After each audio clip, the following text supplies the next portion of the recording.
বাংলাদেশের কক্সবাজারে অবস্থিত বিশ্বের বৃহত্তম রোহিঙ্গা শরণার্থী শিবিরে বসবাসরত লাখো শরণার্থীর জন্য দুঃসংবাদ এসেছে। United states agency for international development তাদের মানবিক সহায়তার তহবিল কমানোর ঘোষণা দিয়েছে। এই তহবিল কর্তনের ফলে আগামী মাস থেকে শরণার্থীদের জন্য নির্ধারিত খাদ্য সহায়তা জনপ্রতি $12 থেকে কমিয়ে মাত্র $6 করা হচ্ছে। তহবিল কমানোর এই সিদ্ধান্তের কারণে শরণার্থীদের জীবনযাত্রা আরও কঠিন হয়ে পড়বে। কক্সবাজারের কুতুপালং এবং বালুখালী শরণার্থী শিবিরের বাসিন্দারা জানান, বর্তমানে তারা যে সামান্য খাদ্য সহায়তা পাচ্ছেন তাও পর্যাপ্ত নয়।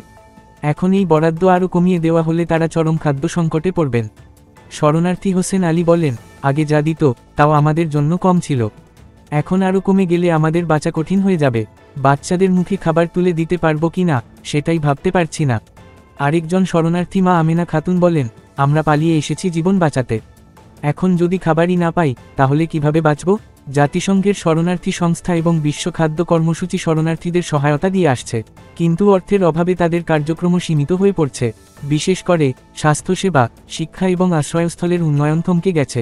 ইউসেইডের এই তহবিল কর্তনের ফলে শিশুদের জন্য পুষ্টিকর খাবারের সরবরাহ হুমকির মুখে পড়েছে। বর্তমানে অনেক শিশু অপুষ্টিতে ভুগছে। স্বাস্থ্যকর্মীরা সতর্ক করে বলেছেন, তহবিল সংকটের কারণে রোগ প্রতিরোধ ক্ষমতা কমে যাবে এবং শিশু মৃত্যুর হার বাড়তে পারে। স্থানীয় প্রশাসন এবং আন্তর্জাতিক সংস্থাগুলো এই সিদ্ধান্ত নিয়ে গভীর উদ্বেগ প্রকাশ করেছে। কক্সবাজারে শরণার্থী শিবির পরিচালনাকারী এক কর্মকর্তা বলেন, শরণার্থীদের জীবন টিকিয়ে রাখতে আমাদের জরুরি সহায়তার প্রয়োজন। আন্তর্জাতিক সম্প্রদায়কে এগিয়ে আসতে হবে। জাতিসংঘসহ বিভিন্ন মানবাধিকার সংস্থা ইউসেইডের এই সিদ্ধান্ত পুনর্বিবেচনার আহ্বান জানিয়েছে।